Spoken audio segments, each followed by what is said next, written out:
Yeah, I'm ready. This will be great.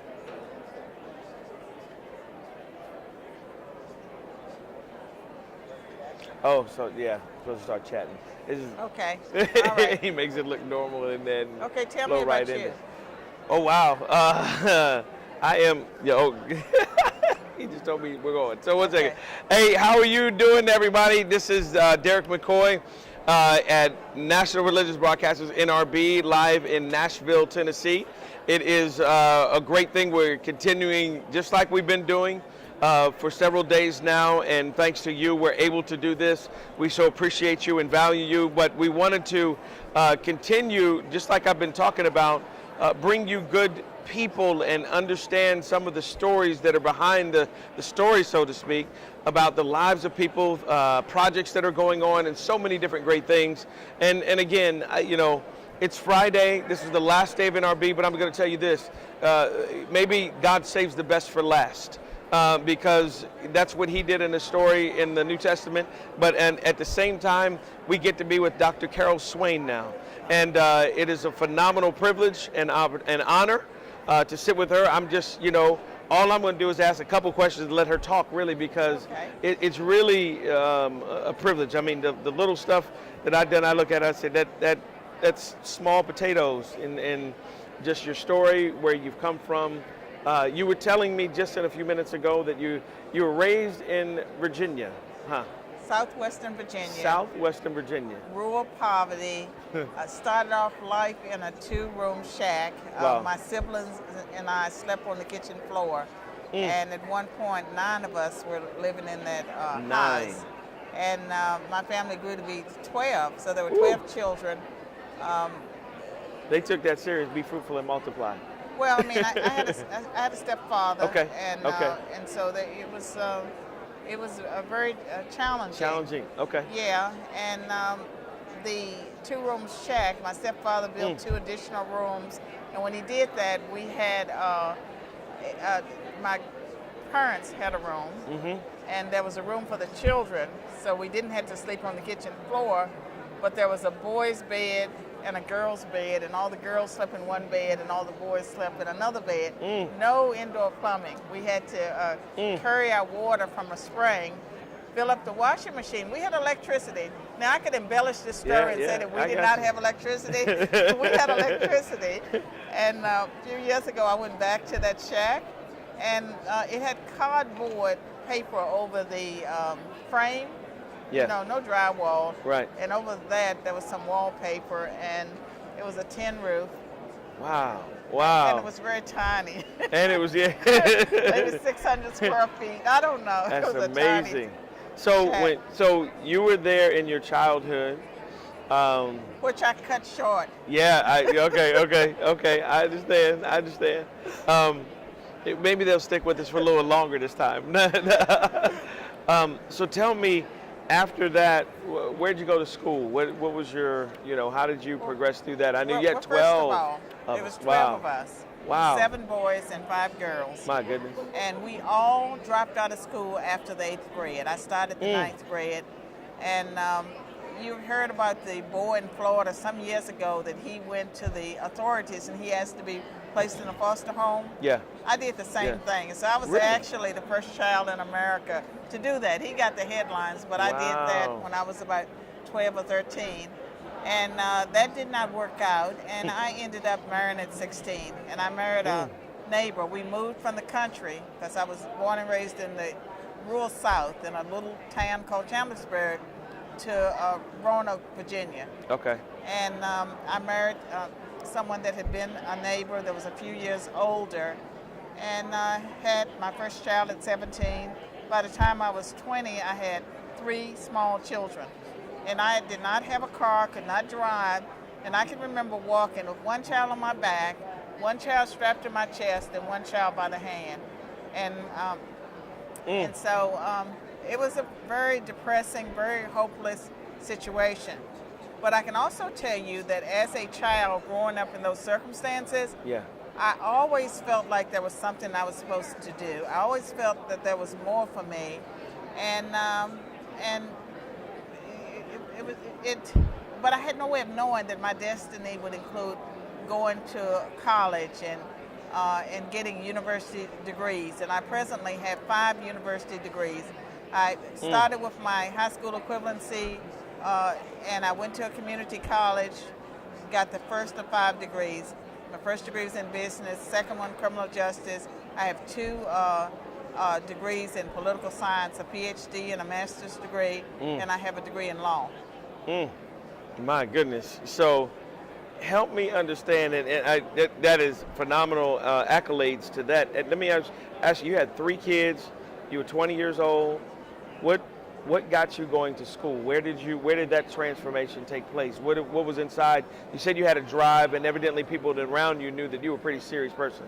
Well, I can tell you that I went through a very traumatic teenage years. Okay. And I went through periods when I would do suicide gestures. I'd take bottles of pills, and I don't believe I was seriously trying to kill myself, because I can remember telling the doctor that I was smart enough to know how to kill myself. I was worried that he would think I was stupid because I was having all these failures. Yeah. And so I remember announcing that I was smart enough to know how to do it. But at one of those suicide gestures, a medical doctor told me that I was intelligent, I was attractive, I could do more with my life. And I had forgotten that during that time when I was in elementary school, that I was really smart. We missed a lot of school. One year we missed 80 days of school. And we all failed that year, but there were many times when we were not in school for, days and weeks. And my sister and I, my older sister, we would go to school and we'd be able to make an A, or we would make a B, and we weren't there. And I can remember also experiences where a teacher would make jokes like, well, look who decided to visit us today. Oh, we have a stranger in class today. And then if other kids laughed, I can remember teachers saying, well, they may not come to school, or she may not come to school, but she knows more than you do, and you're here every day. Yeah. And so that encouraged me. But it was a medical doctor that told me I was intelligent, I was attractive, I could do more with my life, that reminded me that there was a time when I was successful academically. And I was working in a nursing home in my early 20s, and an African orderly told me I ought to go to college. He said, I go to college with a lot of people who are not as smart as you are. You ought to go to college. And then I learned about that I could go to a community college with a GED. At that point, I had my GED, and I went and I got that degree, thought I would be a store manager. I applied for jobs. I was told that I needed a 4-year degree. And one of the things I did was I decided I was going to be an honor student. And I had made the dean's list twice, but I knew that I needed to be an honor student to distinguish myself. So I checked out books on how to make A's in college, how to take essay exams, how to take objective tests. I applied those principles. And so when I went to the 4-year college, I graduated magna cum laude. Wow. And I was also working, my story is unbelievable, but I was working 40 hours a week at the community college library while I was going to the 4-year college. And I was working in the library, circulation, nights and weekends, and I could take my children, and I actually did all my homework on the job because no one was using the library.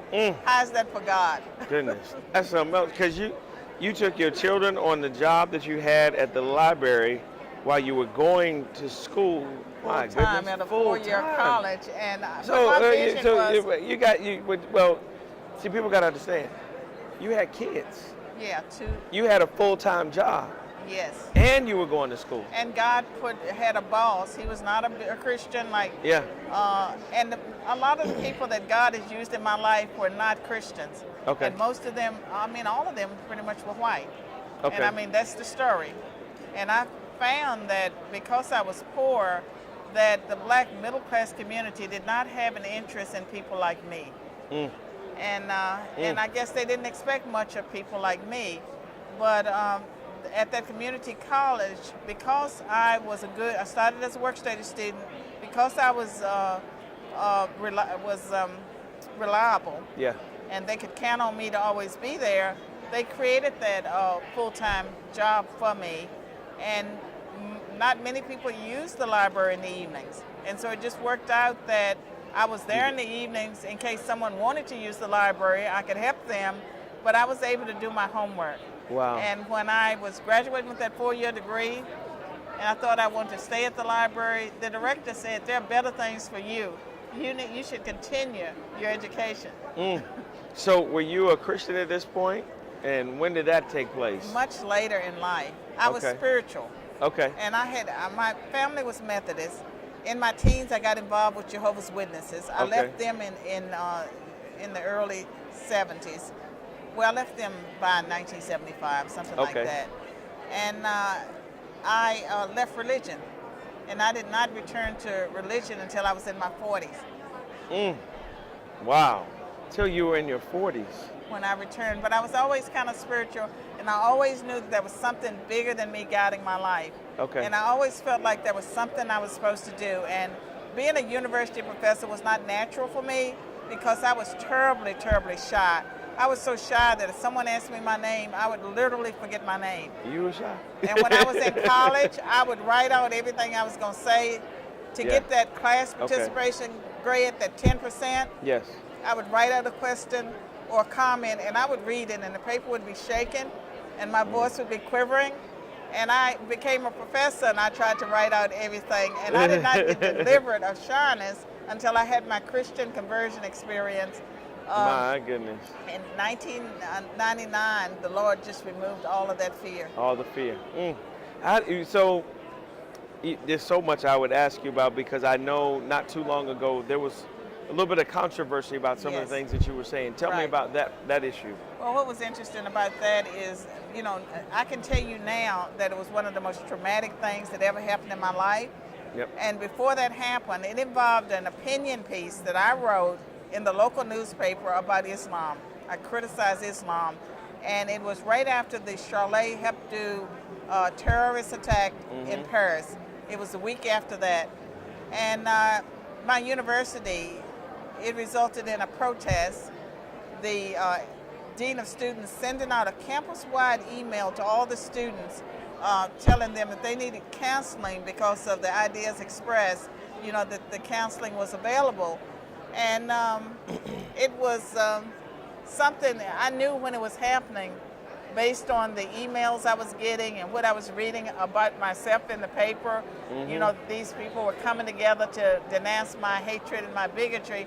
I knew that, you know, that part of my life was over.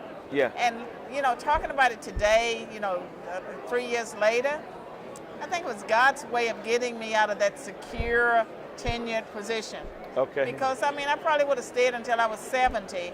And I left on my own terms. I mean, it was very traumatic for me. I went through counseling. I thought about, you know, just totally walking away from the university.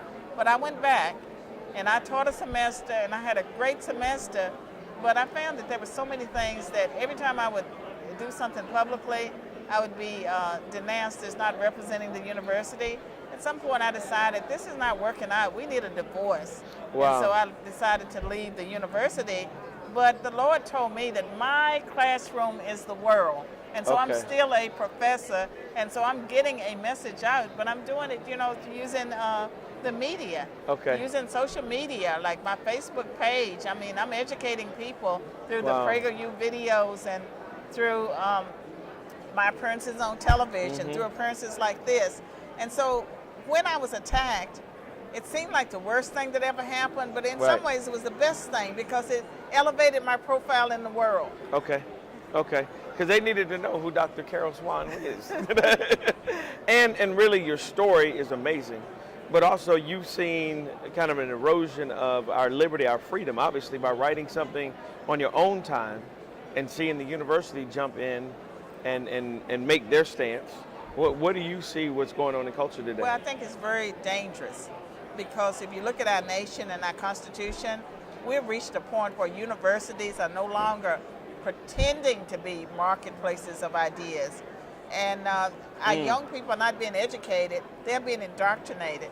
And it starts in middle school. They're being told what to think, they're not being taught how to think. And I think that it's very important for us to fight for freedom of speech and freedom of religion and freedom of association. If we don't fight for it, we will begin to resemble more like we will resemble the totalitarian nations around the world. And so there's a lot at stake. And I think that what happened to me, you know, it's happened to other conservative Christians, Yep. around Yes. the country.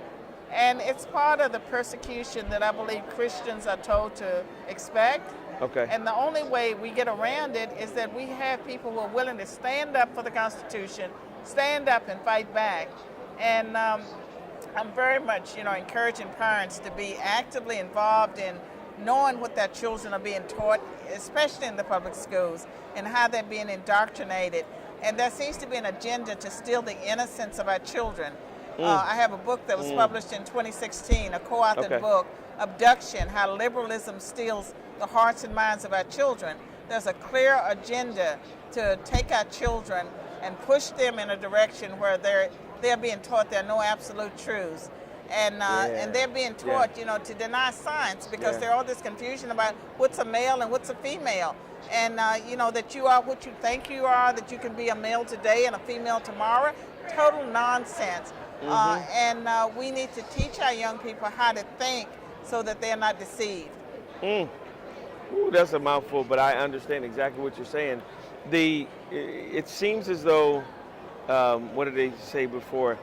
What used to be common sense is no longer common. Right, it isn't. And I think about my career, and I've been very successful with my books and with the things I do.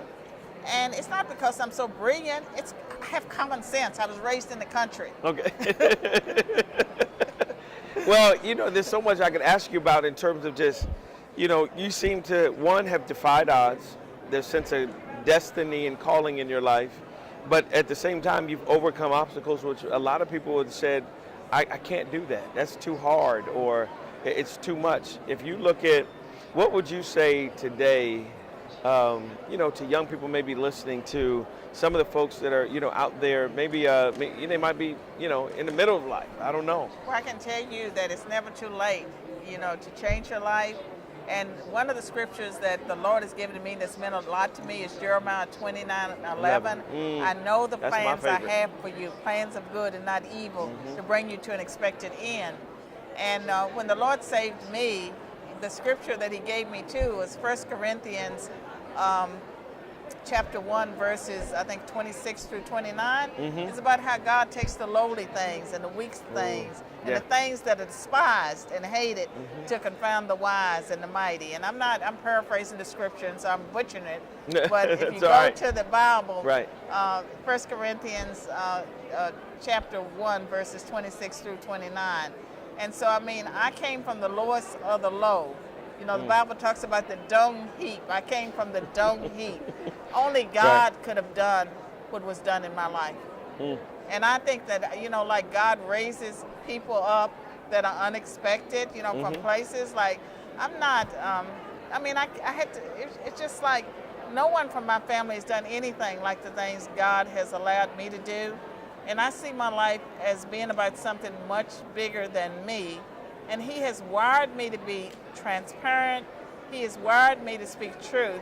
And one of the things that I really hope to see is transformation in the black community. That we would return to our roots, because at one time we overcame such enormous odds. And we kept our families together. And we knew that there was a God. We didn't question whether or not there was a God. If someone was a black atheist, that was odd. And now people seem to take pride in saying that they are atheists in the black community. We need to return to our roots, and we do need to get away from government. Government is not our father. We are trusting in government more than we're trusting in God. And as long as black people do that, we're in a hopeless situation. But if we return to our trust in God, then we return to this knowledge that we're in God's image.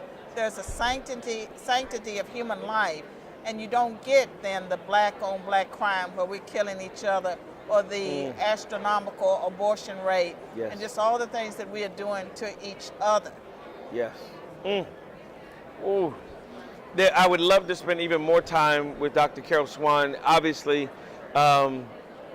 she's prolific. She has such insight, such depth. She really understands a lot of these issues. I think you can probably go back. They can find you where, Dr. SWAIN? Well, follow me on Facebook at Professor Carol M. SWAIN, or on Twitter. At Twitter at Carol M. SWAIN.